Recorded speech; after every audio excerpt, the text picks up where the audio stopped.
آتا ہی نہیں ہے جس کے ہاتھ انہوں نے شروع میں بیچ دیا تھا،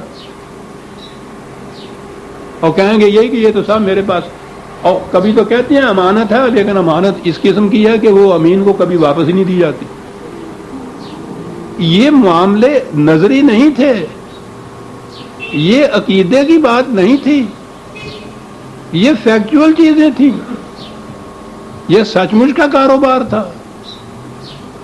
تو وہاں آپ نے یہ کہا کہ اس کی تجدید کرو، اور وہاں بہت بڑا اہم سوال یہ ہے، خدا نے یہ کہا کہ یہ جو تیرے ہاتھ کے اوپر آ کے تجدید کرتے ہیں یہ تمہارے ساتھ معاملہ نہیں کر رہے اے رسول، تم ہمارے بہاف پہ تجدید کر رہے ہو اس معاملے کی جو انہوں نے ہمارے ساتھ کیا تھا، کیونکہ ہم بنفس نفیس تو آ نہیں سکتے نا،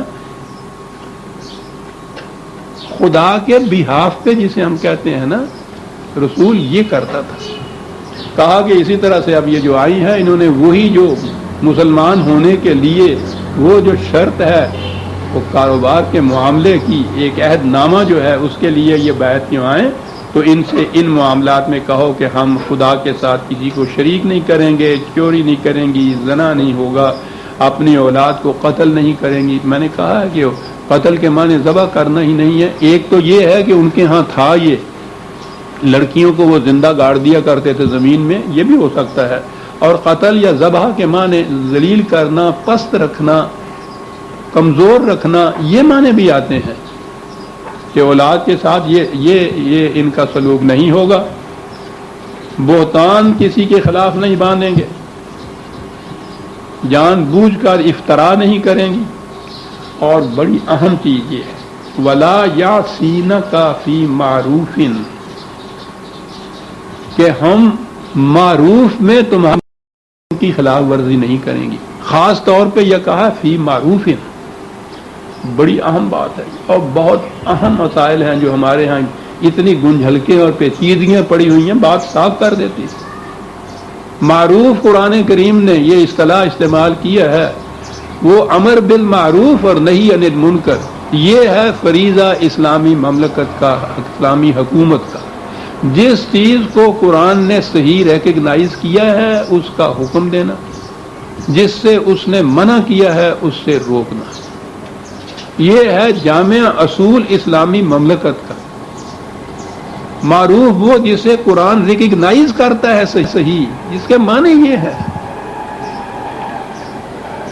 اطاعت بھی انہی کی ہے، کسی کی ذاتی اطاعت نہیں ہے اس کے اندر، حتیٰ کہ رسول اللہ صلی اللہ علیہ وسلم کی بھی ذاتی اطاعت نہیں تھی۔ لا یعصینک فی معروف، یہ بیعت اس میں لی جا رہی ہے،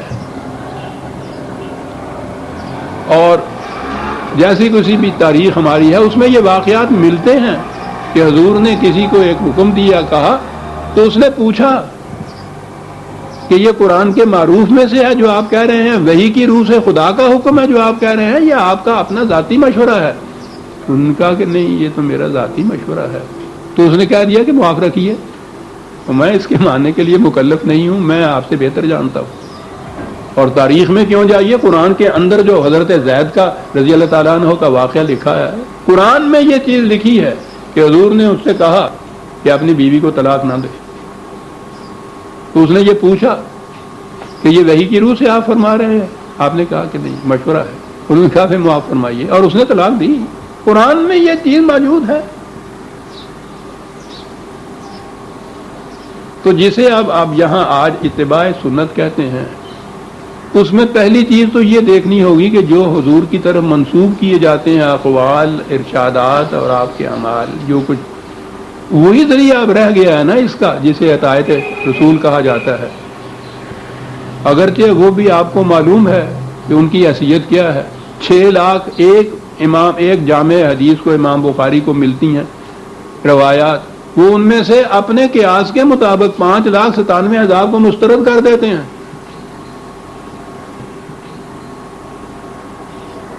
وہ باقی جو رکھتے ہیں، اب ان میں یہ بات نہیں ہے کہ کون سی چیز حضور نے وحی کے ذریعے سے روح سے کہی تھی اور کون سے اپنی ذاتی فیصلہ تھا جو حضور نے وہاں ارشاد فرمایا تھا، کیونکہ قرآن کہتا ہے کہ اطاعت تو صرف ان میں ہے۔ تو اس مشکل مسئلے کا آج حل یہ مشکل تھا ہی نہیں. قرآن کریم نے رسول اللہ صلی اللہ علیہ وسلم سے کہا ہے کہ معروف کا حکم دیے جاؤ. معروف وہ ہے جسے قرآن اپنے ہاں صحیح ریکگنائز کرتا ہے. جتنے اقوال اور فیصلے آج رسول اللہ کی طرف منسوب کیے جا رہے ہیں ان کے متعلق یہ دیکھ لیجئے کہ وہ اگر قرآن کے مطابق ہیں تو ہم انہیں صحیح ماننے کو تیار ہیں بسم اللہ. اگر وہ اس کے خلاف جاتے ہیں تو ہم کہیں گے کہ یہ رسول اللہ کا نہیں ہو سکتا. وہ اتنی ہی بات ہے.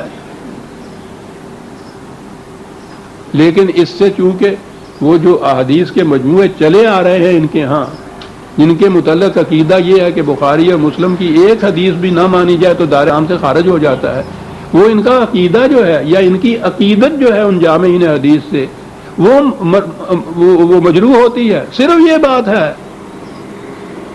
یہ رسول اللہ صلی اللہ علیہ وسلم کے ساتھ اس عشق و محبت کی بات نہیں، یہ ان ائمہ حدیث جو ہیں جامعین جو ہیں ان کی عقیدت ہے جس کی بنا پہ یہ ہے کہ کیا ہم یہ کہیں کہ انہوں نے ایک غلط حدیث اپنے یہاں جمع کر دی تھی. یہ نہیں کہا جائے گا اس کو غلط حدیث کو رسول اللہ کی طرف منسوب کر دیا جائے گا. یہ کہاں سے آج پتہ چلے؟ یاسین کا فی معروف خدا کا حکم ہے. بیعت لیتے تھے رسول اللہ ان سے اس بات پہ کہ ہم معروف میں آپ کی اطاعت کریں گی. کیا بات ہے، کتنی اہم چیز واضح کر رہا ہے قرآن. رسول اللہ بیعت لے رہے ہیں اور وہ بیعت لینے والیاں جو ہیں یہ لینے والے جو ہیں وہ کہہ رہے ہیں کہ معروف میں آپ کی معصیت نہیں کریں گی. ہم معروف میں، ہر بات میں نہیں. شخصی معاملات میں آپ کے جو ذاتی مشورے ہوں گے وہ ہمارے لیے اوپن ہیں، ان کو ہم تسلیم مانیں نہ مانیں، لیکن جو معروف ہوگی اس میں ہم اطاعت آپ کی کریں گے. بڑا اہم ہے یہ ٹکڑا اس میں. فبایعہن واستغفر لہن ان اللہ غفور رحیم. تو اس بات کے اوپر ان کی بیعت لو اور پھر جو کچھ بھی ہوا ہے اس سے ان کو حفاظت کا سامان عطا کرو. قرآن کا اصول یہ ہے کہ کسی قانون کے نافذ ہونے سے پہلے جو کچھ ہو چکا ہے وہ سارے کا سارا وہ مٹا دیتا ہے. الا ما قد سلف، ہر حکم کے ساتھ قرآن نے دیا ہوا ہے کہ جو پہلے ہو چکا وہ ہو چکا. اور یہ عدل کا بہت بڑا بنیادی اصول ہے جو آج بین الاقوامی طور پر بھی مانا جاتا ہے. ہمارے ہاں یہاں آپ دیکھتے جو احکام نافذ ہوتے ہیں وہ جولائی 77 سے جو نافذ ہوتے ہیں نا، 5 سال ہو گئے کسی چیز کو. قرآن اس کی اجازت نہیں دیتا. الا ما قد سلف، جب یہ قانون نہیں تھا تو اس زمانے میں جس نے یہ کچھ کیا ہے آج وہ اس قانون کی کیٹیگری میں آئی کیوں نہ جائے. اس وقت وہ نہیں تھا قانون، اس لیے وہ جرم نہیں ہو سکتا. قانون کا نفاذ اس کے دن سے ہوتا ہے. اسی لیے کہا کہ جو پہلے کی باتیں یہ ہو چکی ہے نا اس پہ مواخذہ نہیں، اس سے حفاظت کا سامان کرو. ان اللہ غفور الرحیم، خدا کے قانون میں یہ مغفرت بھی ہے اور پھر سامان نشو و نما کا دیے جانا بھی ہے. یا ایھا الذین آمنوا لا تتولوا قوما غضب اللہ علیہم قد یئسوا من الآخرۃ کما یئس الکفار من اصحاب القبور.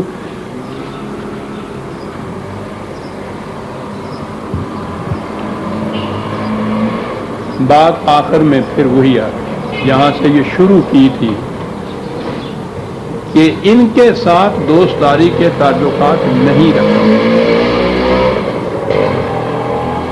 سیاست میں سیاسی طور پر ٹریٹیز جو کی جاتی ہیں، معاہدات جو کیے جاتے ہیں وہ مودت میں نہیں آتے، دوستداری کا سوال نہیں ہے.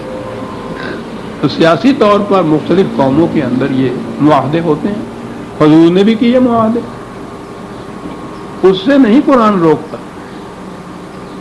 یہ جو ہے نا یگانگت کے تعلقات اپنوں میں سے انہیں تسلیم کر لینا، یہ ہے کہ جس کی اجازت قرآن نہیں دیتا. یہ ہے نقطہ امتیاز.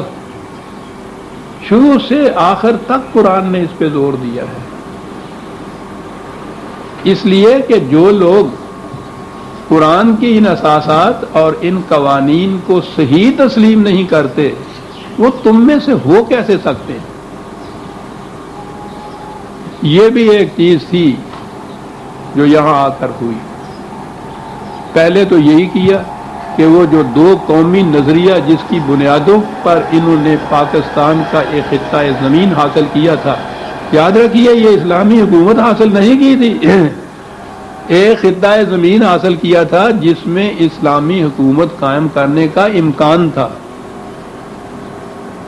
تو یہ جو حاصل کیا تھا اس کے لیے بنیاد یہ تھی ان کے اصولوں کے مطابق، کیونکہ وہ ایک الگ قوم کے لیے الگ مملکت کو صحیح مانتے تھے۔ یہ بین الاقوامی اصول اور ایک قانون یا ایک انہوں نے تسلیم کی ہوئی ایک حقیقت مانی ہو۔ تو یہ جو چیز تھی کہ مسلمان ایمان کے اشتراک کی بنا پر ایک الگ قوم ہے غیر مسلموں سے، ساری دنیا کے غیر مسلموں سے، یہ تھی وہ وہاں جو لڑائی ہوئی تھی۔ یہ تھا جو ہم نے وہاں یہ نیشنلسٹ علماء جو تھے وہ یہ کہتے تھے کہ نہیں، ہندوستان کی چار دیواری میں رہنے والے مسلمان اور ہندو سکھ عیسائی سارے مل کر ایک قوم بنتے ہیں۔ ہم نے کہا تھا ٹھیک ہے، سیکولرزم کے بنیادوں پر وہ بنتے ہیں، دین کی بنیادیں یہ نہیں ہیں۔ وہاں حزب اللہ اور حزب الشیطان دو الگ جماعتیں، الگ قومیں۔ بہرحال بات لمبی ہے، میں نے عرض کیا ہے نا کہ یہ آپ کے ہاں نہ تو تحریک پاکستان کی تاریخ لکھی گئی ہے، نہ قائد اعظم کی سوانح عمری لکھی گئی۔ صحیح بنیاد تو یہ ہے، ایک صاحب آئے تھے وہ قائد اعظم کی سوانح عمری لکھنے والے، اور تو ان کو دعویٰ تھا، میں نے دیکھا بھی کہ وہ جس انداز پہ لکھ رہے تھے۔ میں نے کہا ایک بات کا مجھے جواب دیجیے اگر آپ لکھنا چاہتے ہیں۔ قائد اعظم یہاں پوری عمر نیشنلزم نیشنلزم نیشنلزم پکارتے گئے، ہندو مسلم اتحاد کے سب سے بڑے دائی، ہندوستان میں بسنے والے تمام افراد کو ایک قوم تسلیم کرتے تھے، اور وہ مشہور ہے ان کا اسمبلی میں کہ فلور کے اوپر یہ دھڑلے سے کہ I am nationalist first, nationalist second and nationalist last. میں نے کہا یہ کہتے ہوئے وہ یہاں سے گئے،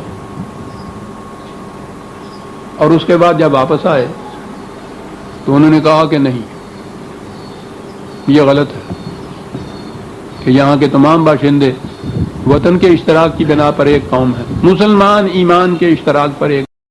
میں نے کہا یہاں سے قائد اعظم کی سوانح عمری شروع ہوتی ہے، اس سے پیشتر وہ بہت بڑے وکیل تھے، بیرسٹر تھے، بہت بڑے لیڈر تھے، ہندو مسلم اتحاد کے بہت بڑے دائی تھے، اس کے لیے کوشش بھی کرتے رہے، سیاست یہ تھی، اس میں وہ ناکام رہے، مایوس ہو کر یہاں سے کہہ کے گئے کہ میں نے جو ساری عمر کوشش کی، میں سمجھتا ہوں